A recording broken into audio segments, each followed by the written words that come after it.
दोस्तों, क्या आप इस बात को इमेजिन कर सकते हो कि किसी भी आदमी के लिए जासूस बनकर किसी दूसरे देश में जाना और उस देश में आर्मी ऑफिसर बनना तथा उस देश की महिला से शादी करना और अपने देश को उस देश की सारी खुफिया बातों को बताना और लंबे समय तक अपने देश के लिए जासूसी का काम करना और अपने असली आइडेंटिफिकेशन को छुपा कर रखना किसी के लिए कितना इम्पॉसिबल हो सकता है। लेकिन दोस्तों, रविंदर कौशिक के लिए ये इम्पॉसिबल नहीं था। यस गाइस, रविंदर कौशिक एक ऐसे भारतीय थे जो जासूस बनकर पाकिस्तान में गए और पाकिस्तानी आर्मी को भी ज्वाइन किया तथा वहाँ की महिला से शादी भी किया और लंबे समय तक बिना पकड़े भारत के लिए जासूसी का काम किया और उनके इसी साहस के कारण से उन्हें ब्लैक टाइगर भी कहा जाता है। तो दोस्तों, आइए समझते हैं भारत के असली टाइगर रविंदर कौशिक की पूरी स्टोरी को कि वो किस तरह से भारत से पाकिस्तान जासूस बनकर गए और किसकी नाकामियों के कारण से वो पकड़े गए तथा भारत के लिए ऐसा क्या काम किया कि उसे अभी तक याद किया जाता है। So guys, let's begin the video because today's video is tribute to India's real tiger Ravinder Kaushik.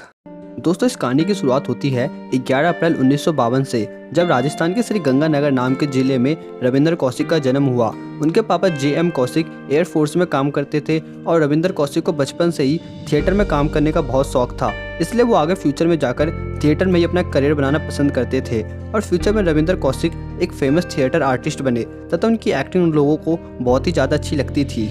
और जब रविंदर कौशिक लखनऊ में थिएटर में एक शो में काम कर रहे थे तो वहाँ बैठे कुछ रो के ऑफिसर्स को उनकी एक्टिंग बहुत ज़्यादा पसंद आई और थिएटर की दुनिया में मशहूर रविंदर कौशिक इस बात से अनजान थे कि यहाँ से उनकी ज़िंदगी बदलने वाली है। शो खत्म होने के बाद रो के ऑफिसर्स ने रविंदर कौशिक से बात की और उन्हें भारत के लिए जासूस का काम करने का ऑफर दिया और भारत माता के लिए काम करने का ऑफर मिलते ही रविंदर कौशिक ने बिना कुछ सोचे समझे इस जॉब को एक्सेप्ट कर लिया और यहाँ से शुरू होती है रविंदर कौशिक की ज़िंदगी का दूसरा चैप्टर।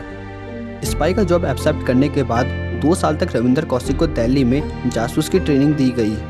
क्योंकि रविंदर कौशिक को जासूसी के लिए पाकिस्तान जाना था, इसलिए उन्हें इस्लाम धर्म के बारे में थोड़ी बहुत जानकारी दी गई तथा पाकिस्तान की मुख्य भाषा उर्दू सिखाई गई और पाकिस्तान के रहन सहन के तौर तरीके और वहाँ की कल्चर के बारे में उन्हें सब चीज़ सिखाया गया और उन्हें पाकिस्तान में जाकर क्या क्या करना है उन सब चीज़ों के बारे में बताया गया। 2 साल की कड़ी ट्रेनिंग के बाद एक नया रविंदर कौशिक तैयार हुआ जिसे नया नाम दिया गया नबी अहमद साकिर, जिनसे उन पर कोई शक न कर सके। 1975 में 23 साल की उम्र में रविंदर कौशिक को पाकिस्तान भेजा गया और सबसे पहले उन्होंने कराची यूनिवर्सिटी से LLB की पढ़ाई पूरी की ताकि उन पर कोई जल्दी शक न कर सके। फिर जाली दस्तावेज के द्वारा पाकिस्तानी आर्मी को भी ज्वाइन किया और बहुत ही जल्द पाकिस्तानी आर्मी में रविंदर कौशिक ने मेजर का पोस्ट हासिल कर लिया और आगे चलकर अमानत नाम की पाकिस्तान की स्थानीय लड़की से शादी भी किया। ये सारी बातें सुनने में जितना आसान लग रहा है, करने में उससे कई गुना ज़्यादा मुश्किल था।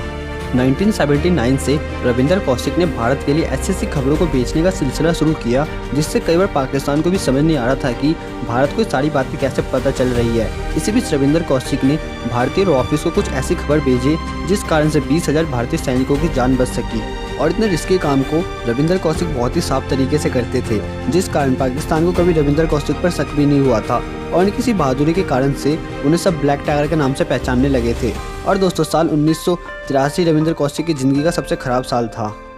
क्योंकि भारतीय खुफिया एजेंसियों ने इनायत मसीह नाम के जासूस को रविंदर कौशिक से मिलने के लिए भेजा था और बदकिस्मती से पाकिस्तानी एजेंसियों ने उसे पकड़ लिया और रविंदर कौशिक के बारे में उससे सारा सच उगलवा लिया। फिर पाकिस्तान ने रविंदर कौशिक को तुरंत ही गिरफ्तार करके जेल में डाल दिया और उसे बहुत ही ज़्यादा टॉर्चर किया, लेकिन रविंदर कौशिक ने भारत की एक भी खुफिया बातों को पाकिस्तान को नहीं बताया। और जब भारत के बारे में रविंदर कौशिक से कोई भी जानकारी नहीं मिली तो पाकिस्तान ने रविंदर कौशिक को मौत की सज़ा सुना दी। फिर दोबारा इस केस पर पाकिस्तान के सुप्रीम कोर्ट ने सुनवाई करते हुए रविंदर कौशिक की मौत की सज़ा को उम्र कैद की सज़ा में बदल दिया। और इस बीच भारत ने रविंदर कौशिक के केस में एक बार भी दखलंदाजी नहीं किया,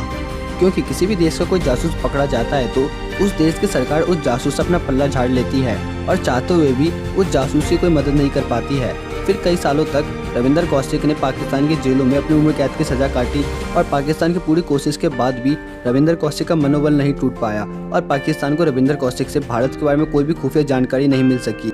वैसे तो रविंदर कौशिक हार मानने वालों में से नहीं थे, लेकिन पाकिस्तान की जेलों में रविंदर कौशिक को बहुत ही ज़्यादा टॉर्चर किया जाता था, जिस कारण से उन्हें बहुत सारी बीमारियों का सामना करना पड़ रहा था। और साल 2001 में हार्ट अटैक और ब्रीथिंग प्रॉब्लम जैसी बीमारियों के कारण से रविंदर कौशिक इस दुनिया को अलविदा कर गए और मरने के बाद भारत ने रविंदर कौशिक की डेड बॉडी लेने से भी इनकार कर दिया और फिर पाकिस्तान ने रविंदर कौशिक को उसी जेल के पीछे में दफन कर दिया और रविंदर कौशिक को मरने के लिए अपने देश की मिट्टी भी नसीब नहीं हुई। और रविंदर कौशिक की पूरी स्टोरी पाकिस्तान के मुंह पे तमाचा है कि किस तरह से भारत का एक जासूस पाकिस्तान में चला जाता है और पाकिस्तान की आर्मी तक ज्वाइन कर लेता है और वहाँ की सारी खुफिया बातों को भारत तक पहुँचाता है और पाकिस्तान का पूरा सिस्टम हाथ पे हाथ धरे बस ये सोचता रह जाता है कि हमारी सारी सीक्रेट बातें भारत तक कैसे पहुँच रही है। तो दोस्तों, अगर आपको रविंदर कौशिक के बारे में जानकर इंडियन होने पर प्राउड फील हो रहा है तो इस वीडियो को अपने फ्रेंड के साथ जरूर शेयर करिएगा और ऐसे मिस्टीरियस चीज़ों को जानने के लिए मेरे चैनल को सब्सक्राइब जरूर करिएगा और वीडियो कैसा लगा कमेंट करके जरूर बताइएगा। तो दोस्तों, मिलते हैं कुछ टाइम बाद न्यू इंटरेस्टिंग वीडियो के साथ।